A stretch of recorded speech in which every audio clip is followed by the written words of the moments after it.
ہمارے ان احسانات کو یاد کرو جب ہم نے تم کو قوم فرعون سے نجات بخشی۔ وہ لوگ تم کو بڑا دکھ دیتے تھے، تمہارے بیٹوں کو تو قتل کر ڈالتے تھے اور بیٹیوں کو زندہ رہنے دیتے تھے، اور اس میں تمہارے پروردگار کی طرف سے بڑی سخت آزمائش تھی۔ اور جب ہم نے تمہارے لیے سمندر کو پھاڑ دیا، پھر تم کو تو نجات دی اور فرعون کی قوم کو غرق کر دیا، اور تم دیکھ رہے تھے۔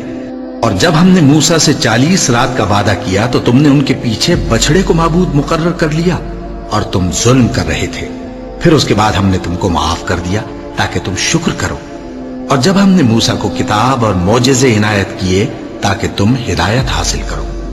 اور جب موسیٰ نے اپنی قوم کے لوگوں سے کہا کہ بھائیو، تم نے بچڑے کو معبود ٹھہرانے میں اپنی جانوں پر ظلم کیا ہے، تو اپنے پیدا کرنے والے کے آگے توبہ کرو، پھر اپنوں کو قتل کرو، تمہارے خالق کے نزدیک تمہارے حق میں یہی بہتر ہے۔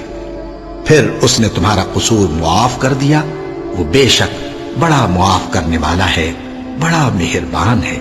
اور جب تم نے موسیٰ سے کہا کہ موسیٰ، جب تک ہم اللہ کو سامنے نہ دیکھ لیں گے تم پر ایمان نہیں لائیں گے، تو تم کو بجلی نے آ گھیرا اور تم دیکھ رہے تھے۔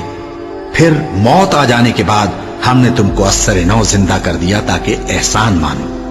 اور ہم نے بادل کا تم پر سایہ کیے رکھا اور تمہارے لیے من و سلوہ اتارتے رہے کہ جو پاکیزہ چیزیں ہم نے تم کو عطا فرمائی ہیں ان کو کھاؤ پیو، مگر تمہارے بزرگوں نے ان نعمتوں کی کچھ قدر نہ جانی، اور وہ ہمارا کچھ نہیں بگاڑتے تھے بلکہ اپنا ہی نقصان کرتے تھے۔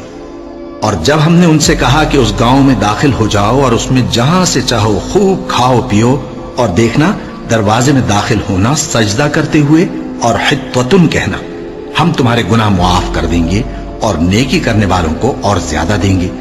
تو جو ظالم تھے انہوں نے اس لفظ کو جس کا ان کو حکم دیا تھا بدل کر اس کی جگہ اور لفظ کہنا شروع کیا، بس ہم نے ان ظالموں پر آسمان سے عذاب نازل کیا کیونکہ نافرمانیاں کیے جاتے تھے۔